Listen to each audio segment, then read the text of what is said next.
Merci à vous toutes et à vous tous. Simplement un petit mot concernant notre association. Vous le savez toutes et tous, tout aussi bien que moi, mais nous avons systématiquement soutenu les collègues qui s'engageaient dans de telles actions, dans de telles initiatives, et en particulier les collègues qui nous proposent de créer des projets de cordées de la réussite.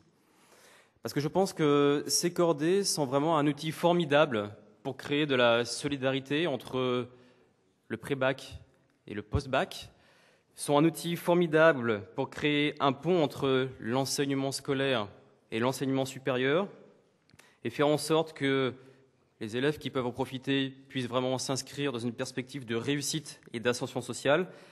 Et plus modestement, concernant les classes préparatoires, je pense qu'elles aident à démythifier cette structure de formation et à briser les phénomènes d'autocensure dont nous connaissons les conséquences au niveau du lycée.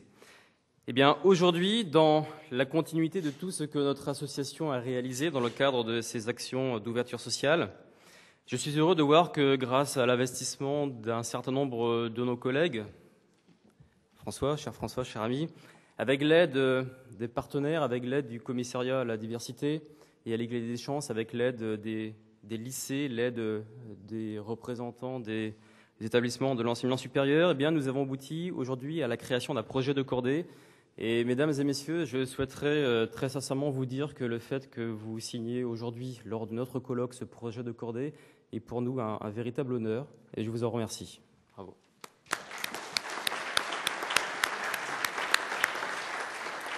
Et je pense que ce symbole très fort que vous nous proposez nous encouragera encore plus à promouvoir ce genre d'initiative.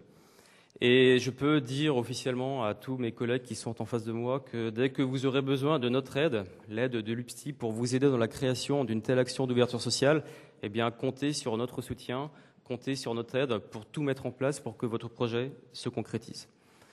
Avant de passer à la signature du projet de convention proprement dite, si vous me le permettez, j'aimerais laisser la parole quelques minutes à un vrai ami qui nous fait l'honneur systématiquement, lors de notre colloque, d'être présent. D'habitude, je l'appelle monsieur l'inspecteur général. Aujourd'hui, je vais l'appeler différemment. Je vais l'appeler monsieur le père des cordées. Monsieur le père des cordées, je vous laisse quelques minutes pour vous exprimer sur un thème que vous connaissez bien. Merci Hervé. Bonjour mes chers collègues. Une naissance, surtout quand on est le père, c'est toujours un moment extraordinaire. Et vraiment, l'opportunité qui m'est donnée aujourd'hui, j'ai envie de dire, me remercie de tout l'engagement que j'ai pu donner à l'école, d'ailleurs en restitution de ce que cette école m'avait elle-même donné. Alors, je vais essayer d'être bref, ce qui pour moi est un exercice de très contraignant, surtout quand on est passionné en réalité. Vous connaissez ma formule favorite, je ne m'énerve pas, j'explique. Alors, je voudrais en réalité vous livrer très rapidement quelques réflexions sur certains des principes qui fondent, je crois, notre école républicaine et qui traversent ce thème des cordées de la réussite. J'observe d'ailleurs qu'on parle du père. On n'a jamais imaginé, effectivement, Madame le principal, qu'il puisse y avoir une mère. Donc il va bien falloir trouver une mère des cordées de la réussite. Premier principe, c'est le principe d'égalité.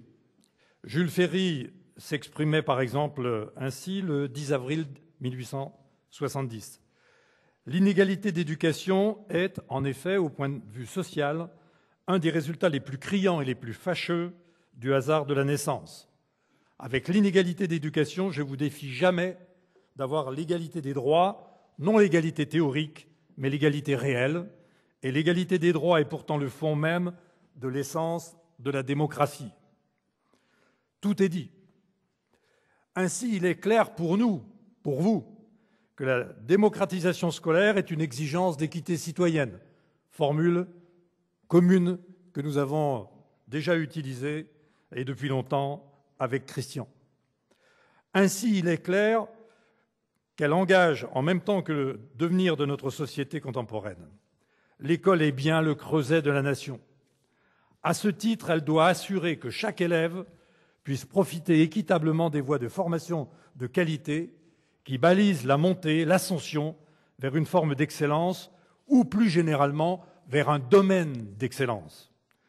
Mais le moteur de la réussite reste l'élève, ça a été dit aussi, ou l'étudiant lui-même, et il appartient à la puissance publique d'assurer que dans la montée vers toute forme d'excellence ou d'ascension sociale, chacun soit placé dans des conditions équitables. L'égalité républicaine, c'est l'égalité devant la loi, l'égalité des droits et des devoirs, c'est l'égale dignité des personnes, c'est l'égalité des chances. C'est en rétablissant l'égalité des chances que la République fera circuler ses élites. C'est en rétablissant l'égalité des chances qu'elle fera droit à la diversité. L'égalité des chances doit cesser d'être théorique pour devenir réelle. Ne comptons pas, mesdames et messieurs, sur le hasard pour être juste à notre place. L'égalité des chances ne peut pas dépendre de la chance. C'est dire qu'elle dépend de nous, qu'elle dépend de vous, qu'elle doit être voulue, organisée, vérifiée, instituée. Cette égalité des chances relève non de la chance, mais de la justice. L'égalité des chances, c'est donc le droit de ne pas dépendre exclusivement de la chance. C'est le droit égal pour chacun de faire ses preuves, d'exploiter ses talents, de surmonter au moins partiellement ses faiblesses. C'est le droit de réussir autant qu'on le peut et qu'on le mérite. C'est le droit de ne pas rester prisonnier de son origine, de son milieu, de son statut. Dernier principe sur lequel je voudrais insister, c'est le principe de fraternité ou, si vous le préférez, de solidarité.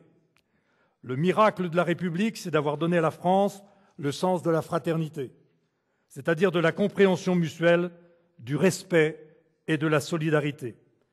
Si l'école est le creuset de la nation, alors ce qui défait l'école défait la nation. Il faut retisser le lien scolaire pour resserrer le tissu social.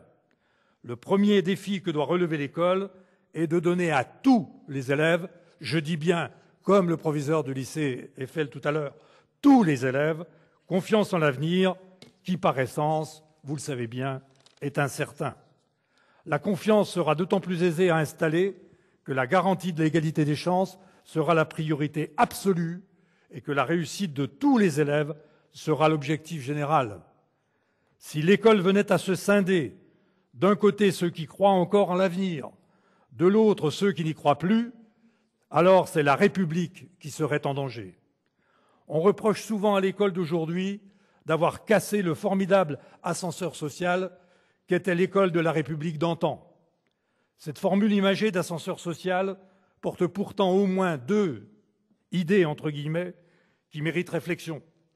La première, c'est que s'il y a ascenseur, c'est qu'il y a des étages.